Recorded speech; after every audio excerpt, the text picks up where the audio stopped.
Hello there, my name is Sam Rubel, and today we're going to explore the evolution of the MTG card frame.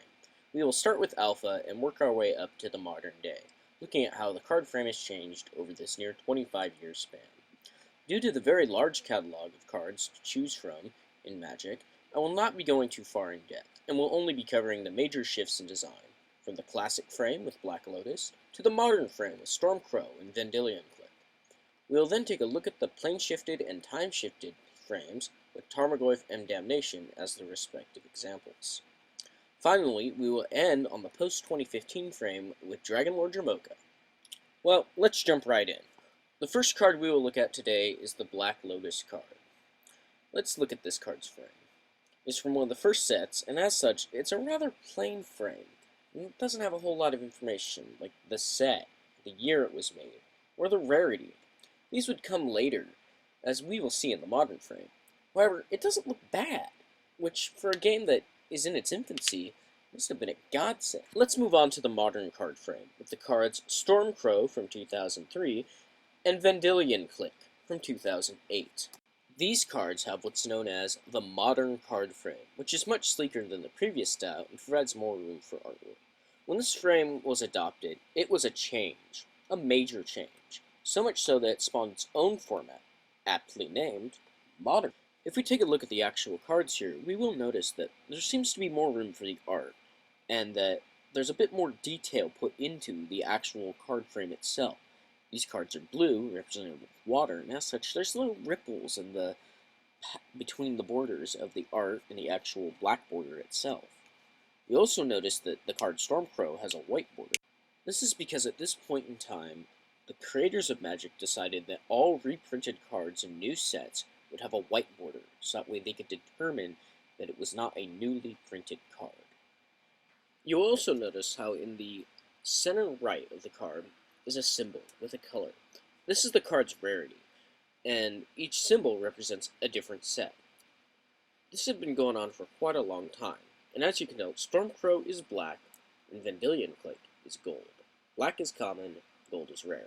New cards were printed with this frame from 2003 to 2015, with one very, very rare exception in 2006, which puts me on my next point.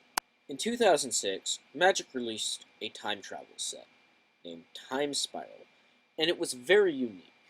This was because the set, in its theme of time travel, decided that it would not only use the classic theme that we saw with Black Lotus, but it would add two new themes to the card frame. Time-shifted cards, which are representative of cards from the future, and plane-shifted cards, cards from alternate realities where timelines were different. The card that I chose to represent time-shifted cards is called Tarmogoyf. It has a very different frame from any other that we'll see here today. For one thing, the card frame is just about translucent. Another is that there's a lot more use of circles and spheres. The mana cost is in spheres. There's a weird sphere up in the top that's supposed to denote that it's a creature. And also, the text box has little rounded parts on the sides instead of it being just a straight rectangle. Now on to plane-shifted cards.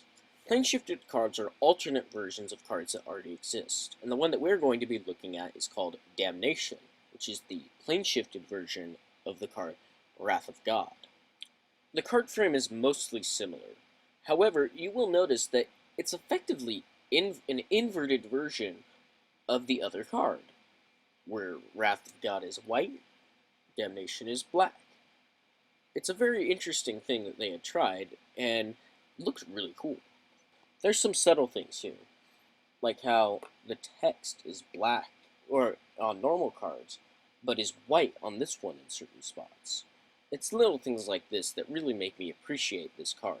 These card frames were only really seen in this block, and as such, they haven't really been seen since, leading to a pretty high demand.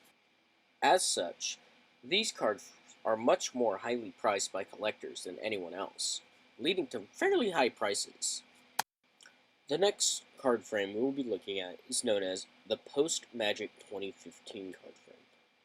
This is named because it came out after the set Magic 2015, and has been used exclusively since for brand new products. The card we will be looking at next is Dragon Lord Tromoko, which premiered in the set Dragons of Tarkir. Dragons of Tarkir was released about 1 year after the advent of Magic 2015. There are some new things that we haven't seen before in these frames, including the set initials in the bottom left-hand corner, the artist's name, a letter that identifies the rarity, whereas previously we just had a colored symbol, and a holofoil to prevent counterfeiting. The new frame also provides much more artwork to be placed on the card than previous frames beforehand. Many people speculate that, like the modern card frame, this new Magic card frame will spawn its own format, but not called Magic post 2015. No, the new format that's being explored is called Frontier, as in exploring new frontiers. It has a lot of promise, but it doesn't have the full support of the Magic creators yet. This is due to the lack of cards in the format and the lack of any official ruling from the company that makes Magic. Let me know, do you think that Frontier will become as popular as some of the other formats in Magic? If you know, let me know. But anyways, that just about wraps it up on the card frames. There are more to go through, but I fear I've run out of time. Perhaps you'll see me again, and we can go even more in depth into Magic. Thank you, and goodbye.